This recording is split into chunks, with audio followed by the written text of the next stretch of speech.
Hi, I'm Kasey Frey, and my guest is Dr. Marjorie Stanek. Dr. Stanek is a prominent cardiologist and the director of the Cardiac Stress Laboratory at Einstein Healthcare Network. Dr. Stanek is also an assistant professor of medicine at Jefferson Medical College at Thomas Jefferson University. Today, we will be discussing women's heart health. Welcome, Dr. Stanek. Thank you for joining us today. Okay, so my first question for you is, could you please tell us about some of the differences between caring for women's heart health and caring for the heart issues of a man? There has been a tendency to treat women less aggressively than men, even when they do present with chest pain to the emergency room. This is important to it's important to make physicians and patients aware so that they get proper treatment, that they get the cardiac catheterization when they need it for chest pain, and are not simply told that their chest pain is due to anxiety, which happens at times. Also, stress tests, which are very helpful, have sometimes false positives in women.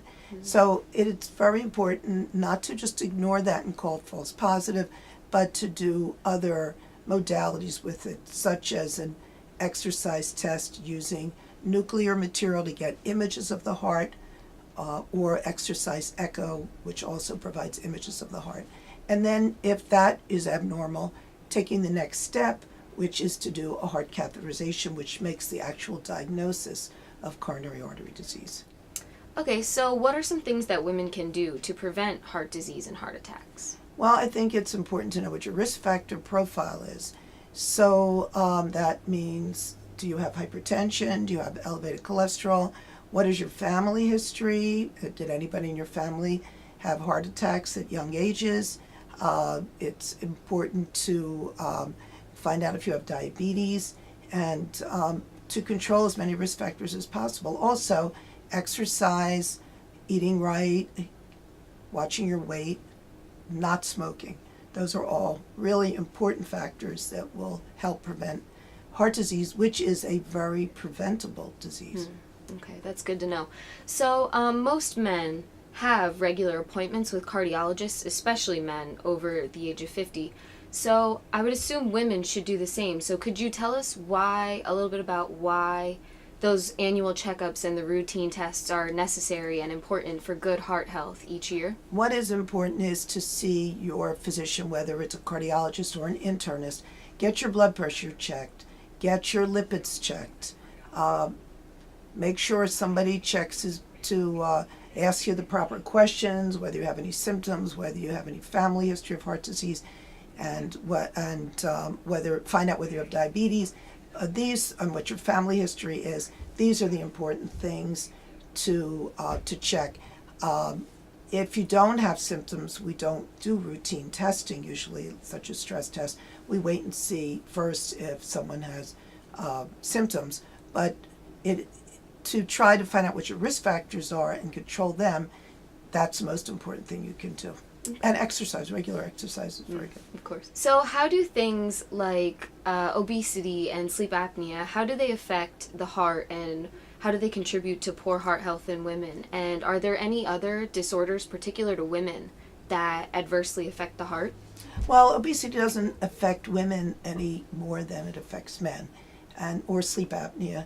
These are conditions which contribute to heart disease, contribute to hypertension, contribute to overall risk, although maybe not listed as one of the major risk factors. Sedentary lifestyle, obesity are very important. Sleep apnea, it's important to find out if you have it, and if you do, to follow the treatment plan for it.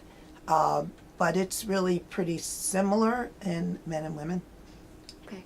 So could you please tell us a little bit about any new advancements that Einstein Healthcare Network is offering in heart health?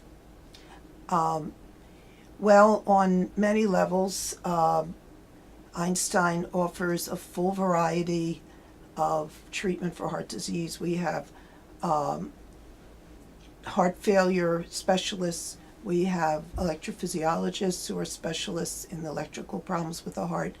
We have invasive cardiologists who do all the procedures, including catheterizations and the trans-aortic valve replacements. There are procedures coming up that are being done and that are very exciting for the future.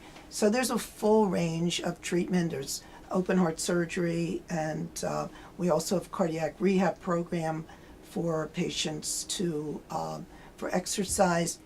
And we have an excellent faculty and teaching program, which makes it even more exciting to be here at Einstein and be part of it. Absolutely. Well, thank you so much for joining us today. We've learned a lot about women's heart health.